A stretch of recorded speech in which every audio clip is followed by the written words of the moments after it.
This is Friday, September 27th. So if you're watching this, you are really waiting until the very last few days of the month to complete your advanced assignment. So um, be aware, that's usually a sign that your priorities need to be adjusted. And if you're older and you're juggling, advanced classes or too many activities, just going to ask you to wisely consider if you can continue in my class. There is an online class every Saturday morning, the first 2 weeks, 9:30 to 10. So that's definitely an option until waiting till now. So we're going to start with a video today. This side is opponents of leasing a car. Here we go.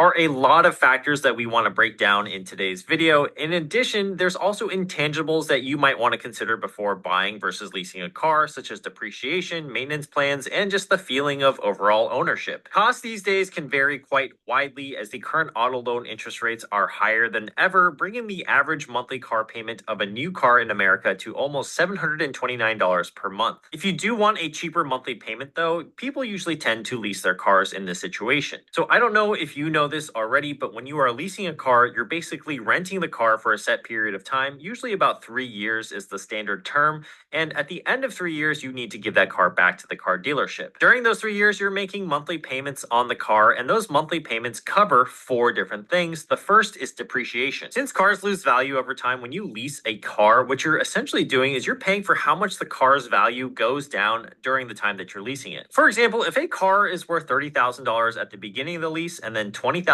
at the end of the 3-year lease term, you're essentially making payments on the $10,000 loss in value over that lease term. Number two, your monthly payment also covers a interest or a finance charge. The car dealership leasing the car to you is lending you the car value for the lease's term. So you're going to pay a finance charge for this, and this is usually determined by the car dealership's bank as well as broad economic factors like the current interest rate. Your monthly payment will also cover any taxes associated with the lease, that's factor number three, as well as any fees with the lease, that's number four. Leasing then is usually cheaper on a monthly basis than buying a car and financing it, because leasing, you're only really covering the difference in loss and value of depreciation, and you're not basically financing the entire value of the car right then. So let's use an example here because that usually illustrates it a little bit better. Say we wanted to buy this Toyota RAV4 hybrid, which suggested retail price is $31,475. Say you want to lease it for 3 years and pretend you make a down payment of $3,000 on this car, which is a pretty typical ask for a 3-year lease term. All right, so the term is 3 years. You'll get 12,000 miles a year, and at the end of the lease, you'll be able to buy this car outright from the dealer for their set residual value of $21,088. If you're wondering how I got this number, I just looked it up on the Edmunds.com car forums, where you can find the residual value of almost any car you're looking at buying. The information is typically crowdsourced from other car dealers all across the country,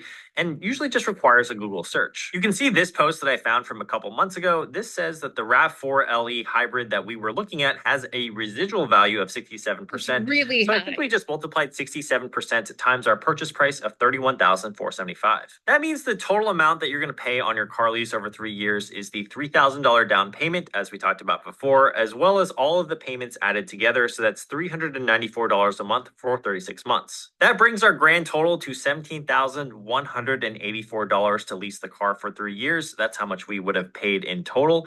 And at the end of 3 years, you're given the option to buy the car outright for $21,088. Let's pretend at the end of those 3 years, you buy the car outright. That way we can compare the cost of leasing to the cost of buying in terms of total cost of the vehicle.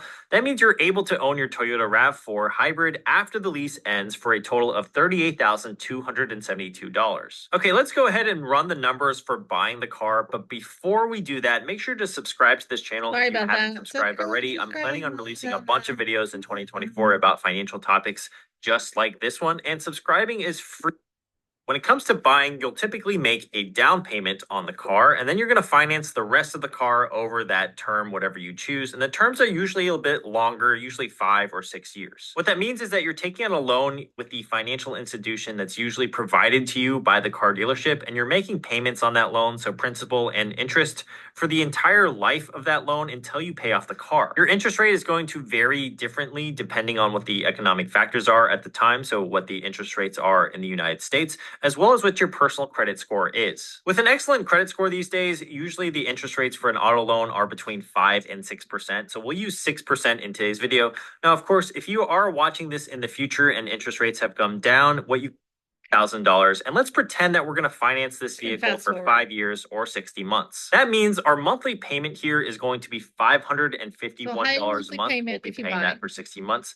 And at the end of 5 years, the Toyota RAV4 actually keeps its value quite well and only depreciates 21% according to CarEdge.com. That means at the end of 5 years, we can resell this car for $24,865. Of course, this is the Toyota RAV4 on CarEdge.com. It might not be the hybrid version. So if we want to take a more conservative approach, we can say that we can resell the car for maybe $24,000 or $23,000. It doesn't really matter as long as you are comfortable with your $60 to own this car outright by financing it. If you think about that on a per year basis, that's $7,000. Okay, so what I want you to just notice here is the total amount paid. Okay. And this is like in a perfect scenario. You're paying a couple of $1,000s more to lease the car and buy the car than you would if you'd bought the car right out. So you save a couple $1,000s. Okay, so let's talk about why you shouldn't lease a car. So I'm going to share the document again, and this time I'm going to go to our articles. Okay, get my glasses on. Okay, so the disadvantages of leasing. In the end, leasing usually costs you more than an equivalent loan because you're paying for the car during the time when it's most rapidly depreciating. So that video just showed you, you end up paying a couple $1,000s more. Depending on the car, it could be more than that. The reason it wasn't more than that is because it was a Toyota and they don't depreciate in values for, so if it was for example, a luxury car, we would be having a different conversation. If you lease one car after another, monthly payments go on forever. By contrast, you own the car after a 5-year loan is up, and let's say you drive it 5 more years. You have 5 years of driving that car. Let's say it is a Toyota.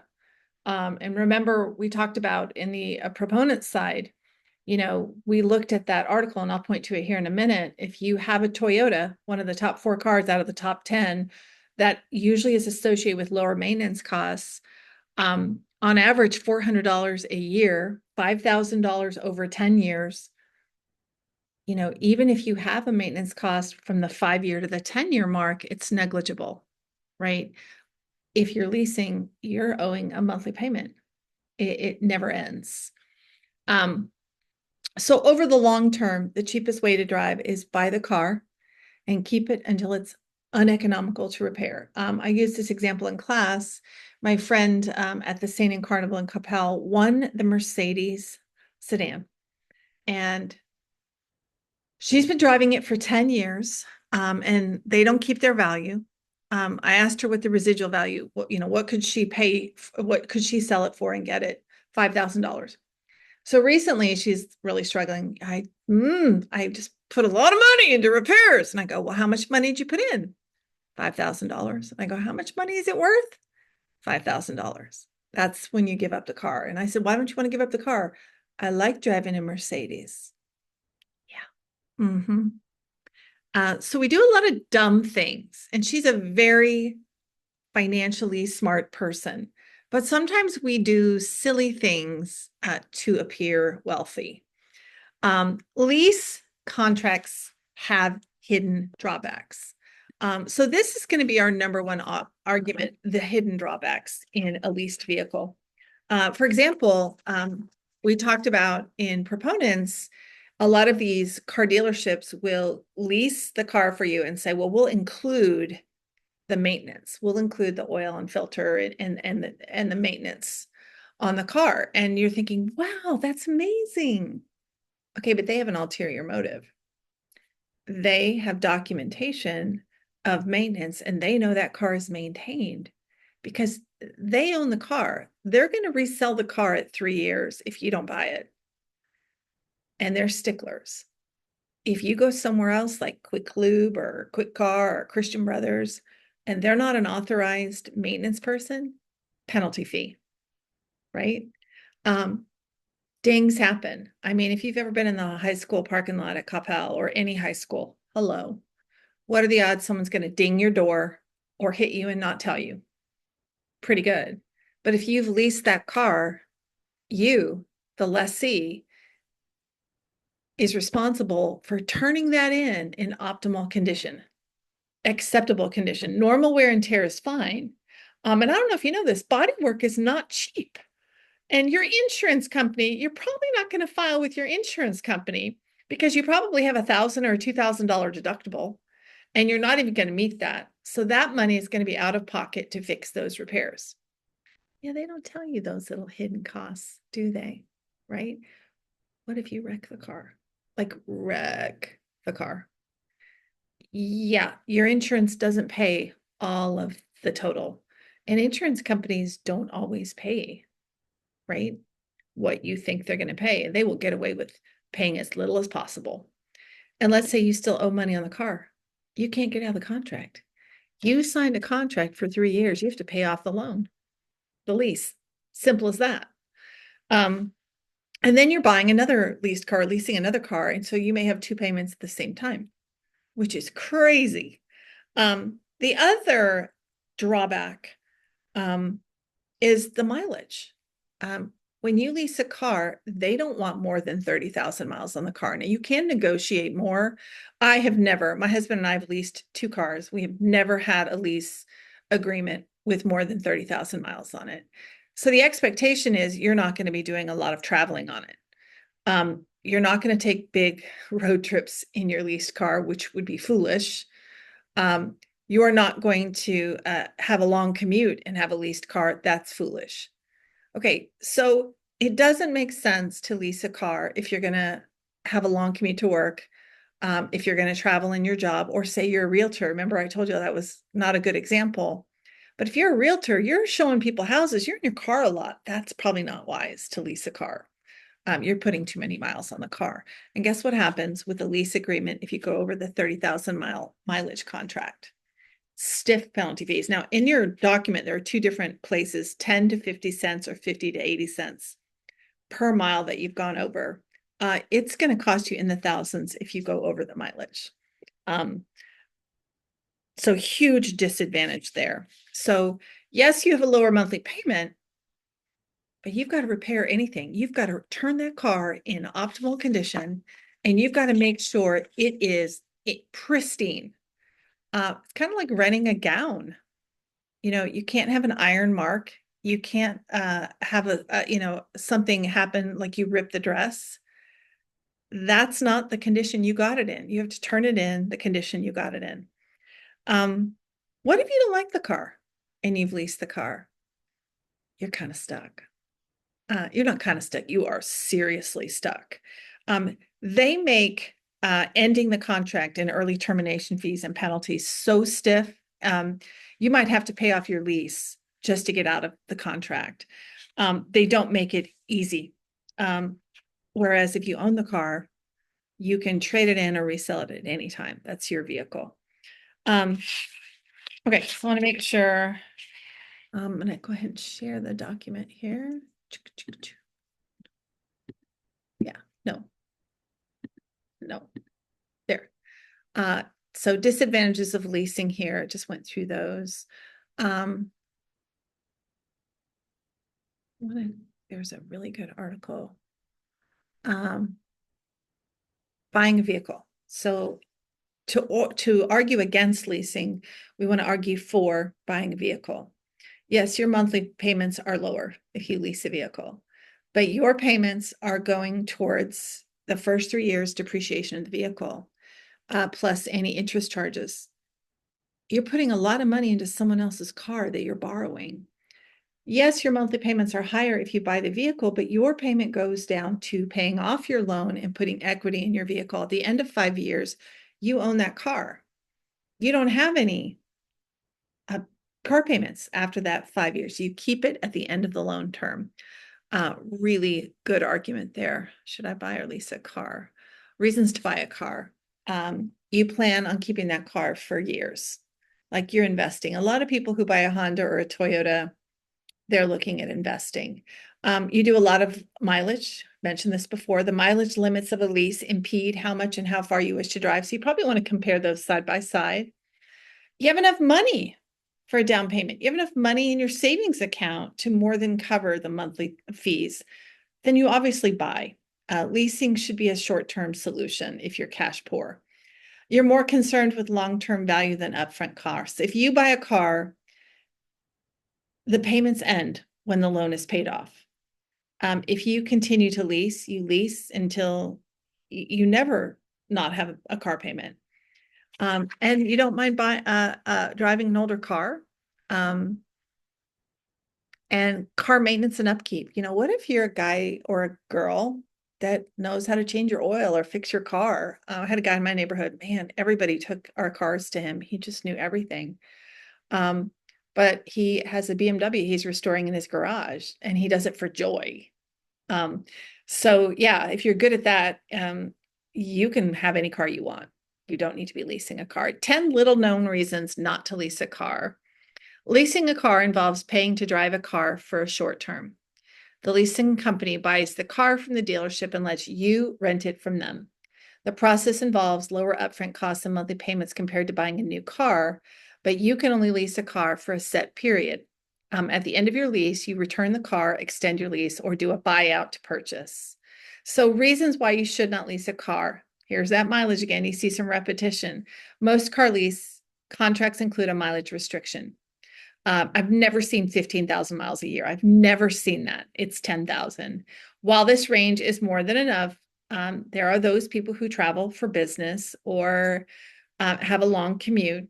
They should not be leasing a car. Higher insurance premiums. Leasing a car raises your insurance premium because it requires you to get full coverage. Really, this is not a good argument. I didn't put it in your outline because it depends on the car. The more expensive the car, the higher it is to insure it. If you drive a Tesla, you're going to pay higher insurance fees because it takes more to repair the car. And insurance companies will make you pay. Whereas if you buy a Honda or a Toyota, insurance companies love those cars. They'll reduce your monthly insurance payment. You can't end a lease contract. They make them almost contract proof. Limit on car upgrades or changes. Well, okay, if you upgrade the car and don't put it back in its original condition, you have to pay a penalty fee. So keeping the car in perfect condition, I mean, that's just unrealistic. Maybe you're a great driver. Well, what about someone who isn't a great driver? Massive maintenance costs. If you go to another facility to maintain the car other than the dealership, they will penalize you. Accidents won't change the lease. If the car is totaled, you'll still be obligated to pay the balance of your contract. So you might have to break the bank for a vehicle that's a total loss unless you have gap coverage. So that's kind of the argument I said before. And then the final thing I love this. I use this on the proponent side. So I'm going to use this on the opponent side. If you're against leasing, again, affordable cars that are easy to maintain are your top 10, your Toyota, Mitsubishi, Honda, Nissan. Your most expensive vehicles to maintain are your luxury cars or your trucks. If you lease these expensive vehicles to maintain,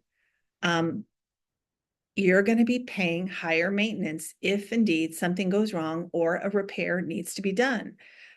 That's the reality. And I don't even have to look at the 10-year figure. That is just the reality. Okay.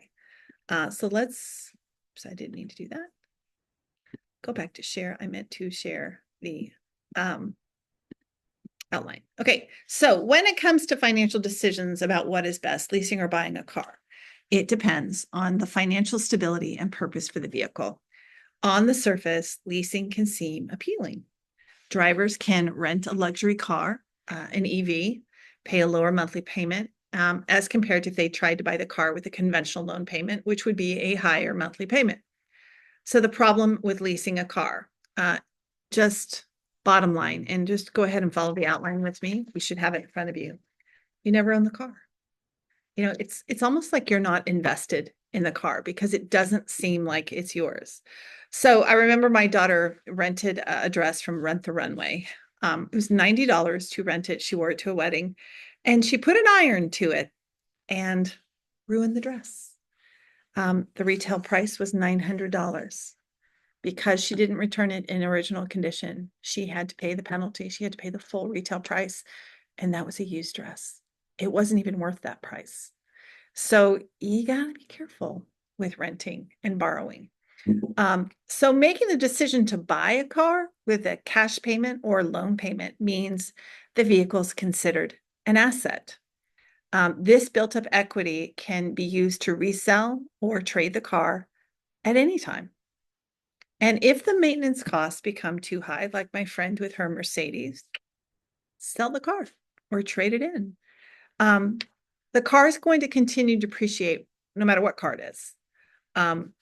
So financial experts advise it is essentially cheaper in the long run to buy a car, hold on to it as long as possible compared to leasing. So that's really the argument here today. And remember when I argued for proponents of leasing, I said it was a short-term solution.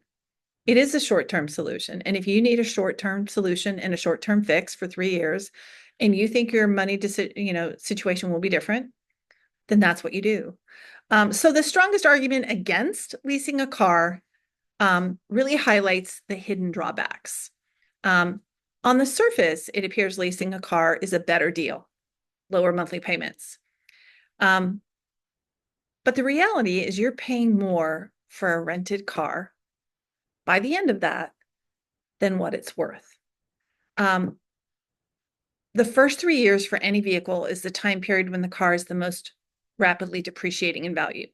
Leasing a car means the driver is stuck paying for their rented vehicle until the 3-year lease term has concluded. If a person chooses to lease one car, turn it in, and lease another, you are consistently paying a monthly payment, which means it's going to cost you thousands of dollars more than if you had paid a little bit higher that 5 years and then kept the car for 10 years and had 5 years of no loan payments. That thousands adds up. So buying the car would be less expensive over a 10-year period, even considering maintenance, especially if it's one of your top 10 affordable maintenance cars. When leasing a car, endless monthly payments going on indefinitely without building up equity or allowing the owner freedom with the vehicle kind of tells you how unrealistic leasing is. When a driver leases a car, they rent the car for a short duration, usually 3 years. You're locked into it. You're locked into maintaining that vehicle in as close to perfect condition as you can. And if you can't, you pay penalty fees. And these penalty fees come at you right and left. The driver is expected to maintain the car and document scheduled maintenance checks to the lender. Now, if you own a car, you should document your maintenance checks anyway, because if you want to resell it later, it looks really good to have that documentation. I did that on my first Honda. If the lessee fails to show proper maintenance of the car, the dealership will give them penalty fees. You guessed it. And if they go somewhere else to maintain the car, other than an authorized dealership or authorized service, that's considered a violation of the lease agreement, penalty fee. So in the worst case scenario, if a lessee is involved in a car accident, unable to operate the car, still pay for the car. Now, hopefully your insurance company will come in and cover the cost of that. If it doesn't, you're still left paying for it and maybe paying for a new lease. Any leased contract for a leased vehicle from a car dealership specifies a limited number of mileage. So mileage is big, big. This is purposeful. The car dealership looks at that odometer So the odometer is right by the steering wheel and it tells you how many miles are on the car. So right now my car has 92,000 miles on it. The more miles you put on your odometer, the less value you have to resell that vehicle. Okay, so they don't want more than 30,000. So that's why, and that's usually the standard warranty of a car, 3 years or 30,000. Now, I did say you could negotiate that. I've never seen that. My husband and I have leased two cars and they were not negotiable on the mileage. If you go over the mileage, which we did, stiff penalty fees. 10 to 50 cents per mile. It was more like 80. And it depends again on the dealership. So when considering light leasing versus buying, drivers should beware these hidden costs, these penalty fees. Maybe they didn't bargain for that. Maybe they thought I'm just renting a car for a lower monthly payment. Oh, oops, not so simple, right? Number two, the strongest argument against leasing a car is you never own the car. You are limited to what you can do with the vehicle. If you lease a car, you can't turn it in early. Bottom line. Uh, they are not going to allow you to get out of the contract. It's almost impossible unless you pay off the lease, which is pretty much getting out of the contract. If you own the car, even if you're just paying monthly payments, let's say you hate the car, you trade it in. You can't do that on a leased car. You are stuck with it for 3 years. So a leasing company usually has a strict no compromise repayment policy, and early termination fees will cost you. Leasing a car often entices drivers to consider borrowing a car that's out of their price range. By leasing it, they think they can afford to lease a luxury car. Okay, not so fast. Let's say it gets ding in the parking lot, or somebody hits you and you didn't see it or didn't notice it, or there's a giant key scratch. If it's a luxury car, not a little Honda, but a Mercedes, do you have any idea how much that's going to cost to repair? And you, the lessee, has to pay for it. The owner can't modify the vehicle, can modify a vehicle in any way. A lessee has to keep the car exactly the way they drove it off the lot. Anytime someone leases a car, they have no financial stake in the car. They are renting the car as if they were on vacation from a rental company. They have to return it when they're done with it. So let me give you a really funny story. We were in California. We took our kids to Disneyland and Legoland, and we rented a car while we were there. And my son, massive vomit in the back seat of this rental car. I'm talking massive. Like I was scooping it out on the side of the road. It was so much. We couldn't do anything to get that smell out of the car. I mean, we took it to the car wash. We took it, went to the store. We got soap.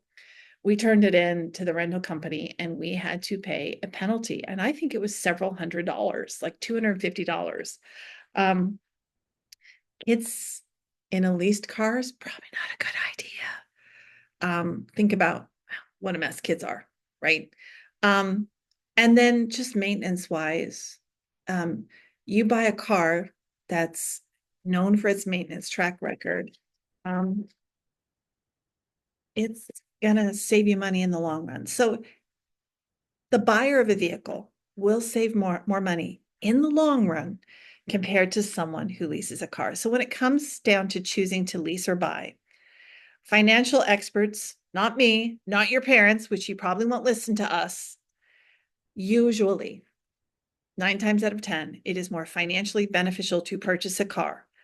Leasing should be an option under special circumstances because the disadvantages of leasing usually far outweigh the advantages. Even when drivers decide to lease a vehicle, it is often due to the fact that they are focused on a short-term solution. They may not have enough savings to put down a down payment.